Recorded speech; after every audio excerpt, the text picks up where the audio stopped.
Halo semuanya, pada video kali ini saya akan membahas mengenai pendapatan nasional. Sebelum itu kita akan mengetahui apa saja sih tujuan pembelajaran atau isi dari video kali ini. Yang pertama, kita akan membahas mengenai sejarah pendapatan nasional. Yang kedua, kita akan membahas mengenai pengertian pendapatan nasional. Dan yang terakhir, kita akan membahas mengenai konsep pendapatan nasional. Kita mulai saja. Yang pertama, kita akan mempelajari mengenai awal mula atau sejarah dari pendapatan nasional. Dia ini adalah Sir William Pitty, seorang pakar ekonomi dari Inggris. Dia mencetuskan atau dia yang pertama kali mencetuskan mengenai pendapatan nasional pada tahun 1665. Nah, dia ini beranggapan bahwa pendapatan nasional merupakan penjumlahan biaya hidup konsumsi dalam waktu 1 tahun. Akan tetapi, gagasan tersebut tuh tidak disepakati oleh para pakar ekonomi modern, karena menurut mereka, alat utama sebagai pengukur aktivitas perekonomian ini berasal dari produk nasional bruto, yaitu seluruh banyaknya barang dan jasa yang dihasilkan tiap tahun oleh suatu negara. Jadi ini awal mulanya dari munculnya pendapatan nasional, yaitu dari Sir William Pitty. Selanjutnya kita akan membahas mengenai pengertian dari pendapatan nasional. Nah, secara umum atau secara makro, pendapatan nasional ini merupakan seluruh pendapatan yang diterima oleh seluruh masyarakat atau rumah tangga keluarga di suatu negara dalam kurun waktu tertentu, biasanya dalam kurun waktu 1 tahun. Ini merupakan pendapat atau definisi secara makronya ya mengenai apa itu pendapatan nasional. Ada juga definisi lain dari pendapatan nasional, yaitu seperti pendapatan nasional merupakan jumlah barang dan jasa yang diproduksi oleh suatu negara dalam waktu 1 tahun dan diukur dengan satuan uang. Ada juga pendapatan nasional merupakan jumlah total antara upah, sewa, bunga, dan keuntungan yang diterima per tahunnya oleh warga negara. Jadi itu adalah beberapa pengertian dari pendapatan nasional. Selanjutnya, kita akan membahas mengenai seberapa pentingkah pendapatan nasional itu. Nah, pendapatan nasional ini merupakan komponen penting bagi suatu negara, karena pembangunan dan pertumbuhan ekonomi ini bergantung pada pendapatan nasional negara tersebut. Pentingnya pendapatan nasional suatu negara menjadi salah satu indikator dari tingkat keberhasilan dan kemakmuran negara tersebut. Apabila pendapatan nasional suatu negara ini lebih besar dibandingkan dengan jumlah penduduknya, maka negara tersebut memiliki tingkat kemakmuran yang baik. Sebaliknya, jika pendapatan nasional suatu negara itu lebih rendah atau lebih sedikit dengan jumlah penduduknya yang lebih banyak, maka negara tersebut memiliki tingkat kemakmuran yang masih rendah atau cukup buruk. Nah, negara yang makmur ini menunjukkan bahwa masyarakatnya sejahtera. Seperti itu. Jadi, itulah pentingnya pendapatan nasional, karena untuk mengukur atau menilai tingkat kemakmuran suatu negara dan untuk melihat tingkat kesejahteraan warga negara tersebut itu berasal dari pendapatan nasional. Selanjutnya kita akan membahas mengenai konsep atau beberapa istilah dalam konsep pendapatan nasional. Nah, istilah-istilahnya tersebut ada beberapa. Seperti ada PDB atau produk domestik bruto, ada PNB atau produk nasional bruto, ada PNN atau produk nasional neto, ada NNI atau pendapatan nasional neto. Selanjutnya ada juga istilah lainnya atau istilah selanjutnya, yaitu PI atau personal income atau pendapatan perseorangan, ada DI atau disposable income atau pendapatan yang siap dibelanjakan, dan juga terakhir ada PDRB atau produk domestik regional bruto. Kita akan bahas satu persatu. Dimulai dari PDB. PDB atau Produk Domestik Bruto atau Gross Domestic Product atau GDP. Nah, PDB ini diartikan sebagai total nilai barang dan jasa akhir yang dihasilkan oleh suatu perekonomian dalam periode tertentu yang dihitung berdasarkan nilai pasar. Nah,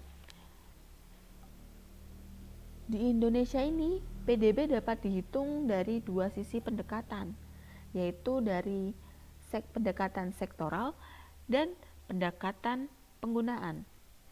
Dari pendekatan sektoral ini, PDB merupakan total nilai tambah dari seluruh sektor ekonomi yang mencakup sektor pertanian, pertambangan dan penggalian, kemudian sektor industri pengolahan, listrik, gas dan air bersih, kemudian sektor konstruksi, sektor perdagangan, restoran dan hotel, serta ada pengangkutan dan komunikasi, lembaga keuangan dan lembaga jasa.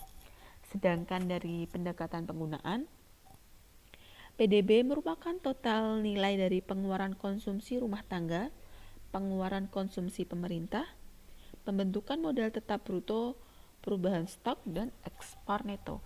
Jadi ini merupakan definisi dari pendapatan nasional atau dari PDB atau produk domestik bruto, seperti itu.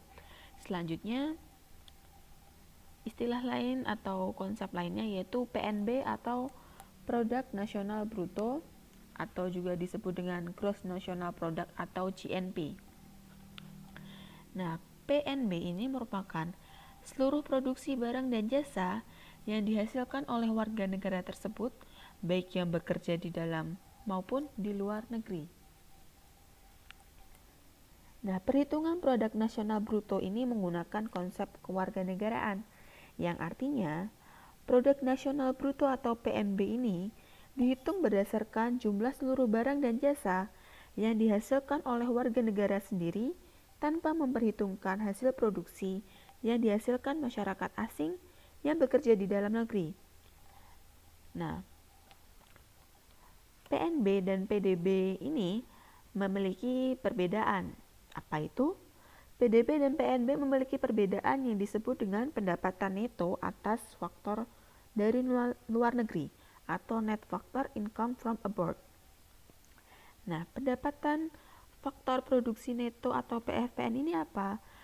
PFPN ini menunjukkan besarnya selisih antara pendapatan yang diperoleh dari faktor produksi yang ada di luar negeri dengan pendapatan yang diperoleh dari faktor produksi yang berasal dari luar negeri di dalam negeri. Nah, rumusnya untuk mencari perhitungan PFPN ini dapat ditulis sebagai berikut. PFPN berasal dari pendapatan WNI di luar negeri dikurangi dengan pendapatan WNA di dalam negeri. Jadi pendapatan warga negara Indonesia yang ada di luar negeri ini dikurangi dengan pendapatan warga negara asing yang berada di Indonesia, maka akan menghasilkan PFPN.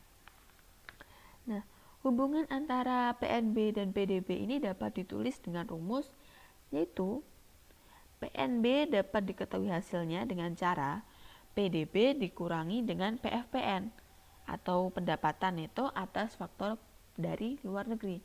Jadi untuk mencari PNB yaitu dengan cara PDB atau produk domestik bruto dikurangi dengan PFPN, maka akan mengeluarkan hasil yaitu jumlah dari PNB, seperti itu.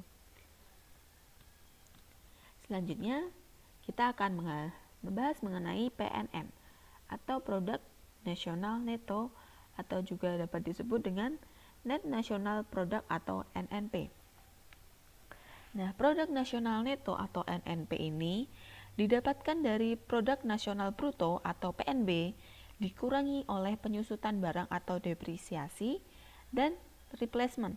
Nah, replacement ini merupakan barang pengganti modal.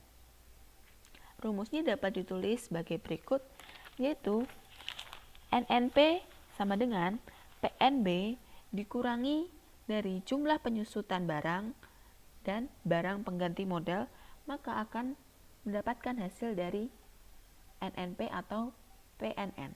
Seperti itu. Selanjutnya, kita akan membahas mengenai istilah lainnya yaitu NNI atau pendapatan nasional neto. Nah, pendapatan nasional neto atau NNI ini adalah pendapatan yang dihitung menurut jumlah balas jasa yang diterima oleh masyarakat sebagai pemilik faktor produksi. Nah, besarnya NNI ini dapat diperoleh dari NNP dikurangi pajak tidak langsung. Nah, pajak tidak langsung ini apa? Pajak tidak langsung ini adalah pajak yang bebannya dapat dialihkan kepada pihak lain, seperti pajak penjualan, pajak bea masuk, pajak pertambahan nilai, dan pajak penjualan atas barang mewah. Nah, rumus dari NNI ini yaitu PNN dikurangi pajak tidak langsung. Selanjutnya, PI atau personal income atau dapat juga disebut dengan pendapatan perseorangan. Nah, pendapatan perseorangan ini adalah jumlah pendapatan yang diterima oleh setiap orang dalam masyarakat, termasuk pendapatan yang diperoleh tanpa melakukan kegiatan apapun. Karena tidak semua pendapatan tersebut sampai ke masyarakat, karena masih dikurangi dengan pajak perseroan atau pajak laba perusahaan, kemudian laba ditahan, dan iuran seperti iuran asuransi dan jaminan sosial. Nah, pendapatan perseorangan ini juga menghitung pembayaran transfer atau transfer payment. Transfer payment ini merupakan penerimaan yang bukan merupakan balas jasa produksi tahun ini, melainkan diambil dari sebagian pendapatan nasional tahun lalu, misalnya dari pembayaran dana pensiun, tunjangan sosial bagi para pengangguran, bekas pejuang, dan bunga utang pemerintah. Nah, rumus dari PI atau personal income ini didapat dari NNI atau pendapatan nasional neto ditambah dengan transfer payment. Nah, transfer payment tadi seperti pembayaran dana pensiun, tunjangan sosial bagi para pengangguran, bekas pejuang, seperti itu. Kemudian dikurangi oleh jumlah dari laba ditahan, pajak perseroan, iuran asuransi, dan iuran jaminan sosial. Maka akan diperoleh hasil dari pendapatan perseorangan atau personal income. Jadi ini adalah cara mencari personal income. Selanjutnya kita akan membahas mengenai DI atau disposable income atau dapat juga disebut dengan pendapatan yang siap dibelanjakan. Nah, pendapatan disposable ini adalah pendapatan yang siap untuk dimanfaatkan guna untuk membeli barang dan jasa konsumsi dan selebihnya menjadi tabungan yang disalurkan menjadi investasi.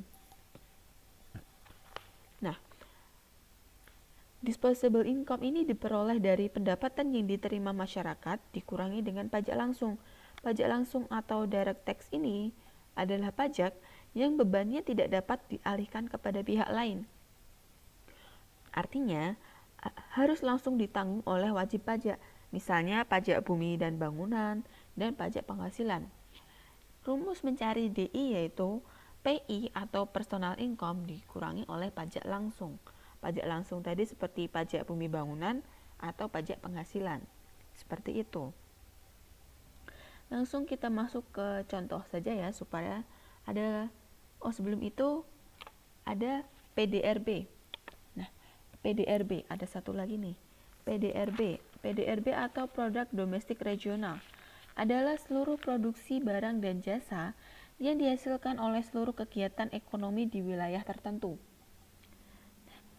Perhitungan pendapatan nasional bruto atau PDB lebih kepada konsep kewilayahan, artinya jumlah barang dan jasa yang dihasilkan oleh seluruh penduduk di tingkat wilayah dihitung menggunakan PDRB. Hal ini karena PDRB merupakan sebagian dari PDB, sehingga perubahan yang terjadi di tingkat wilayah jelas mempengaruhi PDB.